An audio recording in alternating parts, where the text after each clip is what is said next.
welcome back here at the sports at nakapunta tayo ng panibagong pangalan ni Ate Arlene.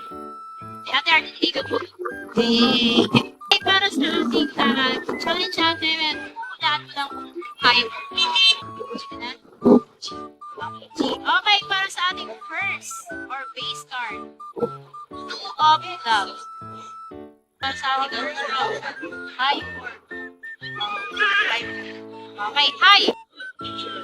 High. At nine of diamonds, salutin ito, high or low. High. High ulit, matapang si ate. Second round. Uy, high nga. Jack of diamonds. At third round, high or low. Low naman. Low naman daw siya. Low. Low. Five of hearts. Yan. Fourth round. High.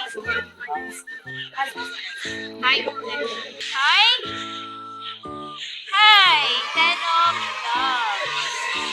Last round na to. High or sa high. Bigay sa high. Matapang. Okay. Let's see. Hi! Okay, nakuha ni ate ang 5 rounds. Meron siyang 100 pesos. Any shoutouts ate? Shoutout na lang po sa ex ko po. Wala Oh! na po yung